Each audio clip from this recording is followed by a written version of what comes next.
गौतम बुद्ध और देवदत्त की कहानी।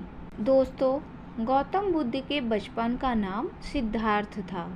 एक बार की बात है, जब सिद्धार्थ बाल्यावस्था में थे तो एक दिन वह पेड़ के नीचे बैठकर ध्यान कर रहे थे। तभी अचानक से उनके सामने एक हंस घायल अवस्था में आकर गिर गया, जिससे उनका ध्यान भंग हो गया। इन्होंने देखा कि हंस घायल अवस्था में था और उसे एक तीर लगा हुआ था। उन्होंने हंस को प्यार से उठाया और उसे प्यार से सहलाने लगे। फिर उन्होंने उस हंस को नदी के किनारे ले जाकर पानी से उसके घाव को साफ किया और उसके तीर को निकाला। फिर वे हंस के ऊपर प्यार से हाथ फेरने लगे। तभी दूर से दौड़ता हुआ उनका चचेरा भाई देवदत्त उनके पास आया और कहने लगा कि अरे वाह, यह हंस तुम्हारे पास है।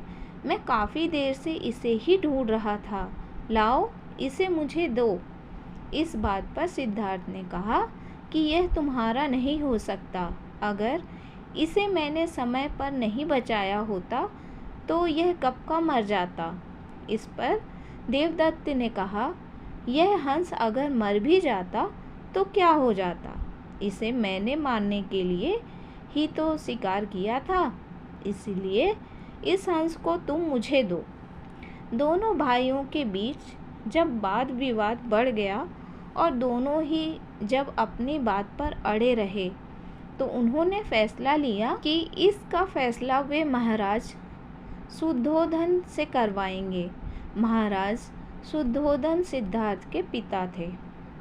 जब दोनों ने महाराज के सामने अपनी अपनी बात रखी तो महाराज ने कहा कि देवदत्त ने इस हंस का शिकार किया था, जिसके कारण इस पर पहला हक देवदत्त का होगा। लेकिन सिद्धार्थ ने इस हंस को एक नया जीवन दिया है, जिसके कारण सिद्धार्थ का भी इस हंस पर उतना ही हक है जितना देवदत्त का। जब काफ़ी समय तक फैसला नहीं हो पाया तो एक मंत्री ने महाराज के कान में आकर कुछ कहा। तब राजा ने कहा कि अब इसका फैसला हम राजसभा में करेंगे। सभा में सभी लोग आए। महाराज ने सिद्धार्थ और देवदत्त को कुछ दूरी बनाकर खड़े रहने का आदेश दिया और उन दोनों के बीच हंस को खड़ा कर दिया। हंस ने एक एक बार दोनों को देखा और सिद्धार्थ की तरफ जाकर अपनी चोंच को उनके पैरों के पास रखकर उनके पैरों के पास बैठ गया। यह दृश्य देखकर सभा में उपस्थित सभी लोग काफ़ी अचंभित हो गए। इस पर महाराज ने कहा कि मारने वाले से बचाने वाला हमेशा ही बड़ा होता है। हंस ने अपने मालिक को खुद ही चुना, इसीलिए यह हंस सिद्धार्थ का हुआ। यह सब सुनकर सिद्धार्थ बहुत खुश हुए और उस हंस को उठाकर अपनी गोद में बैठा लिया। उसे प्यार से सहलाने लगे।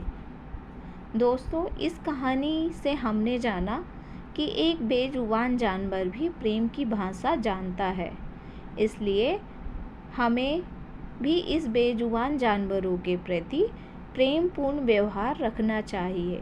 धन्यवाद।